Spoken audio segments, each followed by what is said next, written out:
It wasn't supposed to feel like charity. It was my son's home, after all. And I was his father. But standing in that hallway with 3 suitcases at my feet and a handwritten note taped to the guest room door, I felt it anyway. The note said, "Dad, we need to talk about arrangements. V. Vanessa. My daughter-in-law of 8 months." I picked up the note, folded it carefully, and slipped it into my shirt pocket. The apartment was silent. Tommy's truck wasn't in the parking lot. It was 2:47 on a Tuesday afternoon, and I'd just come back from my cardiologist appointment. The same appointment I'd mentioned 3 times at breakfast. The same breakfast where Vanessa had smiled at me over her acai bowl and said, "Drive safe, Dad." I sat down on one of my suitcases and looked around the hallway.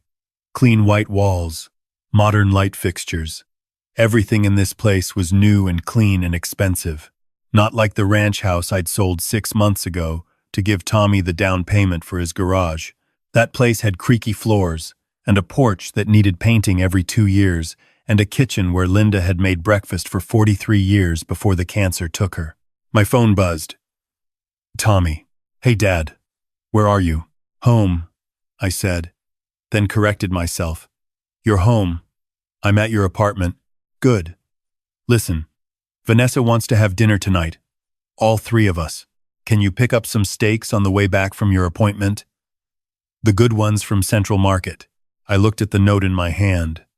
"I'm already back." "Oh." A pause. "How'd it go?" "Blood pressure's up. Doc wants me on a new medication." "That's rough." "Hey, about those steaks. Your wife left me a note," I said. Another pause.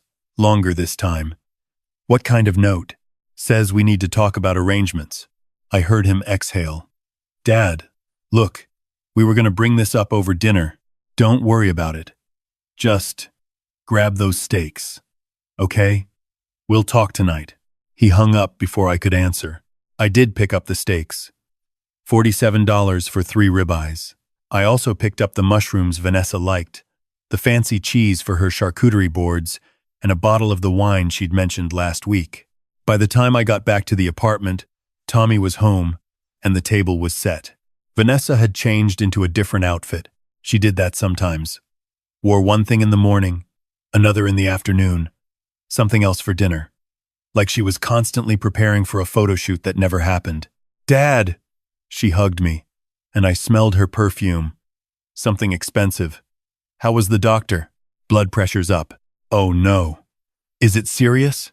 "Could be, if I don't manage the stress." Tommy brought out plates. We ate in near silence for the first 10 minutes. Good steaks.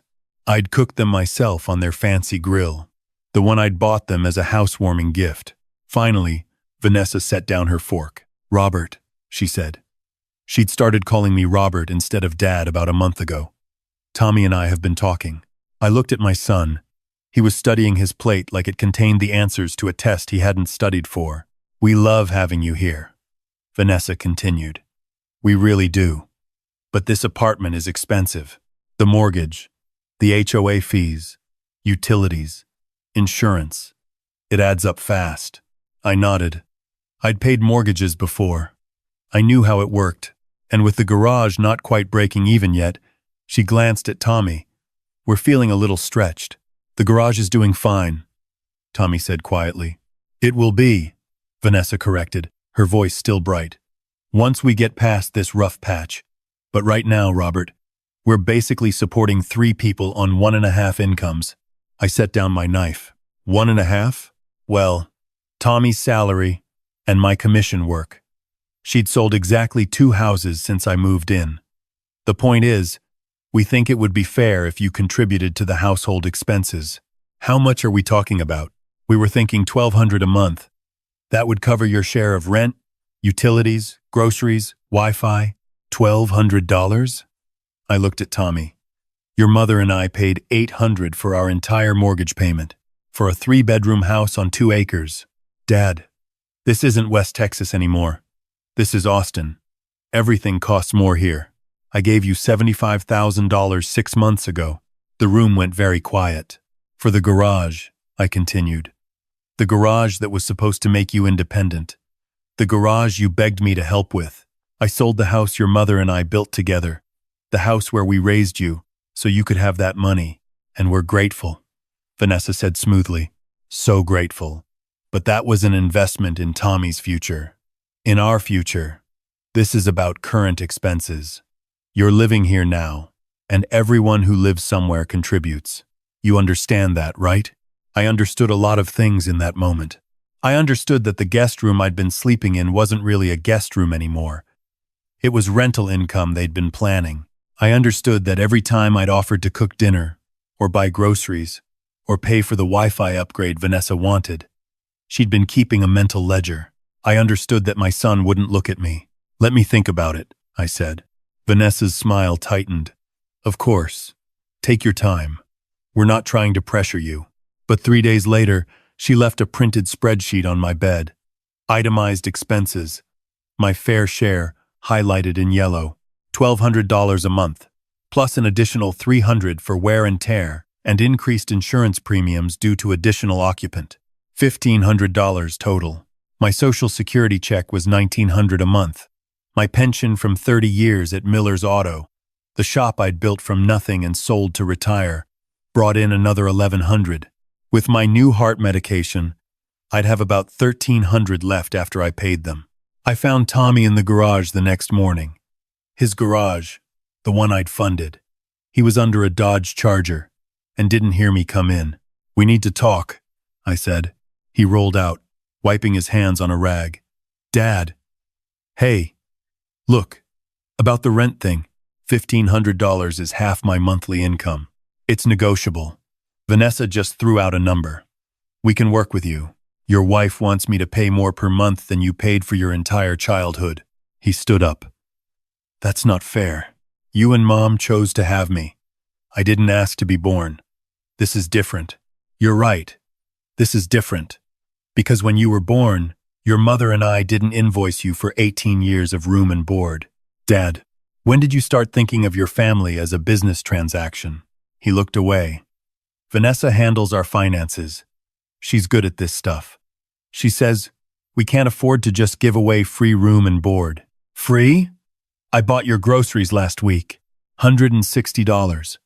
I paid for your water heater repair. $300. I bought that grill you're so proud of. $800. Last month, I gave Vanessa $200 cash when she said she was short for her car payment. Those were gifts. Were they? Or were they rent payments I didn't know I was making?" Tommy threw the rag onto his workbench. "What do you want me to say? That we don't need money? We do. The garage is barely making it. Vanessa's real estate license is useless in this market, and we have a baby on the way." I froze. "What?" "Vanessa's pregnant. 3 months. We were going to tell you at dinner last week. But then the whole rent thing came up and she said we should handle one thing at a time. A baby. My grandchild. And they were using it as leverage." "Congratulations," I said quietly. "Thanks." He looked at me. And for a second, I saw my son again. The kid who used to hand me tools when I worked on cars in our driveway. "Dad, I'm not trying to squeeze you. We need help. And you're living there, so it seemed fair to ask." Fair. I drove around for 2 hours after that, past the storage unit where I'd put Linda's things, the things that wouldn't fit in a guest room, past the park where Tommy learned to ride a bike, past the hospital where he was born and where Linda died. When I got back to the apartment, Vanessa was home alone, working on her laptop at the kitchen counter. "Robert. Good. You're here. I wanted to show you something." She turned the screen toward me. "I've been looking at senior living communities. There's a really nice one about 20 minutes from here. Independent living. So you'd have your own apartment, but there's a community center. Activities, meals included." I pulled some brochures. There were 3 brochures on the counter, all from the same company, all dated from 2 months ago. "You've been planning this for a while," I said. "Just exploring options. For everyone's benefit." She closed her laptop. "Look, I know this is hard, but Tommy and I are trying to build a life here. A family. We can't do that if we're constantly worried about money and space and obligations we didn't sign up for. Obligations. You know what I mean. You're his father, and that's wonderful. But you're also an adult who needs to take care of yourself.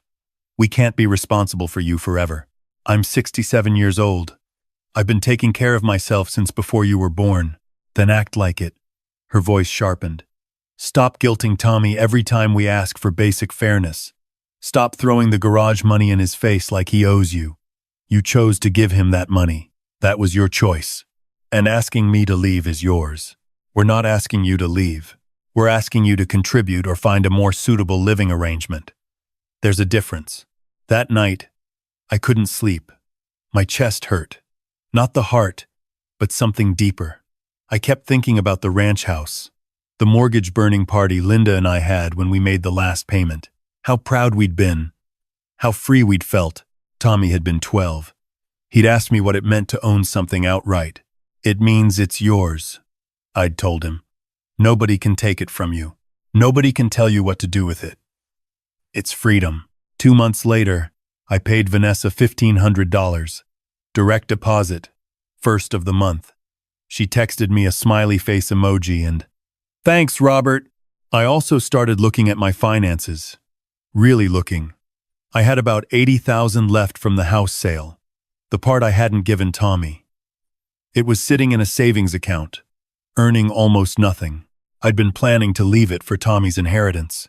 Now I called a financial advisor. "Mr. Miller, with your income and this capital, you have options," she said. "You could buy a small condo outright, live mortgage-free.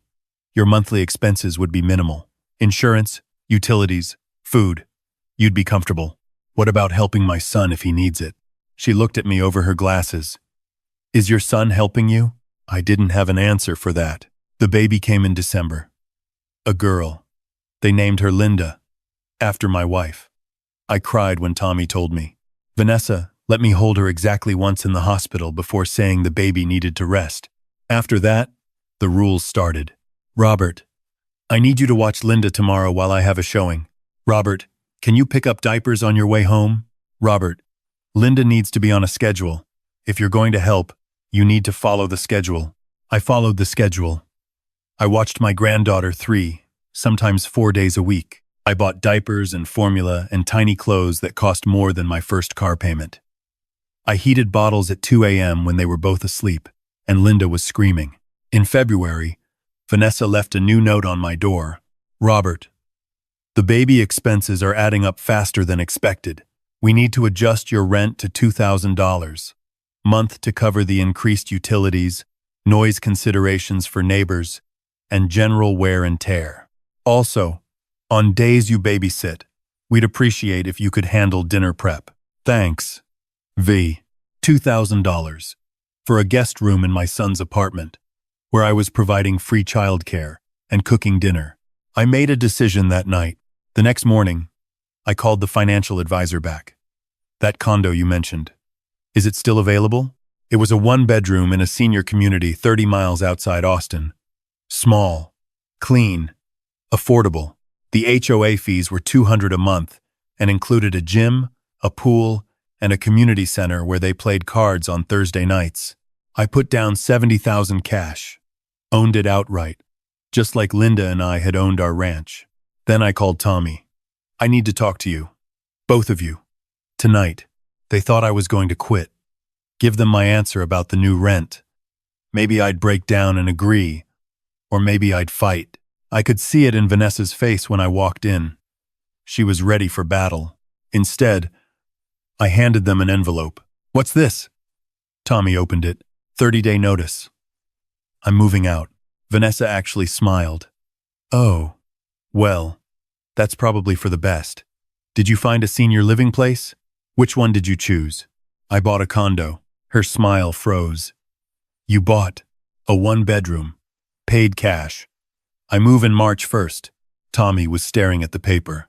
"Dad, where did you get the money to?" He stopped. "The house money.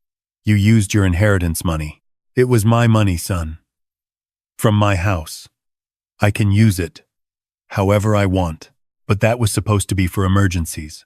For us. For Linda. This is an emergency. And Linda will be fine. You're her parents." Vanessa stood up. "So, that's it? You're just abandoning your granddaughter?" I'll visit, when invited. But I'm done being a tenant in my son's home and an unpaid employee in your childcare business. Childcare business? You're her grandfather, and you're her mother. Figure it out. I left the envelope on the table and walked toward the guest room. Tommy followed me. Dad, wait. Let's talk about this. Don't be rash. Rash? Son, I've thought about nothing else for 4 months. You want to charge me $2,000 to live here and raise your daughter for you? That's not family. That's exploitation. We never asked you to babysit. You asked me every single day. Because you offered, and you took, and took.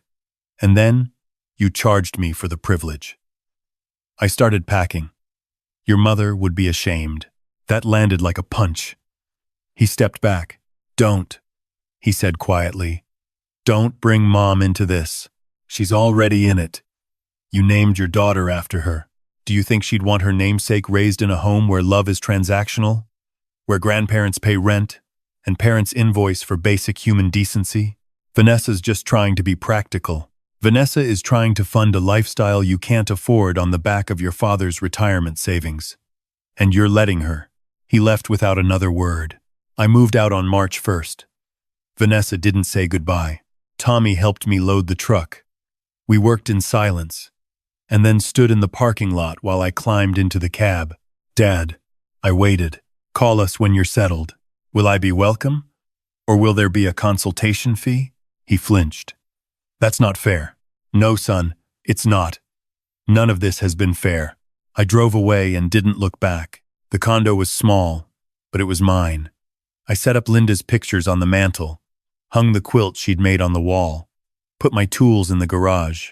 On Thursday night, I went down to the community center and played poker with 3 retired teachers and a former oil executive. I won $17 and learned that Margaret from 3B made the best banana bread in Texas. 2 weeks later, Tommy called. Dad, we need to talk. I'm listening. The garage. I'm behind on the lease. The landlord is threatening eviction. I need $5,000 to catch up. I didn't say anything. Dad? Did you hear me? I heard you. What does Vanessa say? She says I should ask you. Since you have all that money from the house. That money bought my home. I don't have $5,000 to give you. You have $80,000 in the bank. I had $80,000.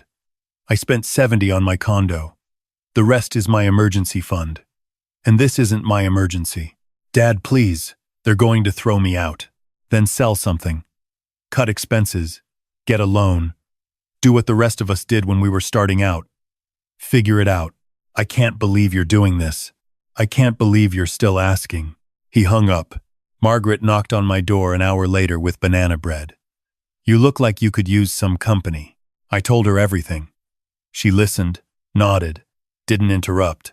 When I finished, she said, my daughter tried something similar. Wanted me to sell my house and move in with her family. Said it would be better for everyone. What she meant was free rent for her and free babysitting for me. What did you do? Told her I'd rather eat cat food in my own house than filet mignon in hers. She got mad. We didn't talk for a year. Margaret smiled. Best year of my life. When she finally called back, it was to apologize. Said her husband had been pushing her. That she'd gotten caught up in keeping up with the neighbors and lost sight of what mattered. Did you forgive her? Eventually. But I never moved in. And she never asked again. Sometimes people need to fall on their face before they learn to stand up straight. 3 months passed. I didn't hear from Tommy. I did hear from Vanessa. Exactly. 1 text message. Just so you know, Tommy had to close the garage. He's working at Jiffy Lube now. Hope you're happy. I wasn't happy. I was heartbroken. But I also knew that Jiffy Lube paid better than a failing garage, came with health insurance, and didn't require $75,000 in startup capital. In June, I got a call from a number I didn't recognize. Mr. Miller? This is Diane Chen. I'm a family therapist. Your son and daughter-in-law are in my office, and they've asked if you'd be willing to join us for a session. Why? They'd like to repair the relationship. With your permission, I'd like to facilitate that conversation. I almost said no. Almost. But then I thought about Linda. about baby Linda, about the fact that my granddaughter was 6 months old and I'd seen her exactly twice since I moved out. When? I asked. The session was brutal. Vanessa cried. Tommy sat silent for most of it. And I said things I'd been holding in for months. You made me feel like a burden, like charity. I raised you for 18 years and never once made you feel like you owed me. And the moment I needed you, you sent me a bill. Tommy's voice cracked. I didn't know what else to do. Vanessa kept saying we were drowning, that we needed help, and you were right there. So you used me. Yes. He looked at me finally. Yes. And I'm sorry. Vanessa wiped her eyes. I pushed him. I was scared. The baby, the garage, the debt. My parents cut me off when I married Tommy. They said he'd never amount to anything. And I was determined to prove them wrong. So I pushed us to have more, be more, look like more. And I convinced Tommy that asking you for money was reasonable, that you owed us. I didn't owe you anything. I know that now. She looked at her hands. My therapist says I have some issues around scarcity mindset from my childhood, that I equate money with safety, and I projected that onto you. Your trauma doesn't justify what you did. No, it doesn't. But I'm trying to understand it so I don't do it again. Diane, the therapist, leaned forward. Robert, what would you need to move forward? I thought about it. Really thought. An apology. A real one. Not an explanation. Not an excuse. Just an acknowledgement that what you did was wrong. Tommy nodded. Dad, I'm sorry. What we did was wrong. How we treated you was wrong. You deserved better. You deserved to be family, not a tenant. And I let Vanessa's fear become my own, and I betrayed you. I'm sorry. Vanessa echoed it. I'm sorry. I treated you like a resource instead of a person. That was cruel. I felt something loosen in my chest. Okay, I said. Okay? Okay. I accept your apology. That doesn't mean I'm moving back. That doesn't mean I'm funding the next business idea. But it means I'll answer the phone when you call. Tommy's eyes filled. Can I bring Linda to meet you? Really meet you? I'd like that. They came the next weekend. The three of them in Tommy's beat-up truck. Vanessa was different. Quieter, less polished.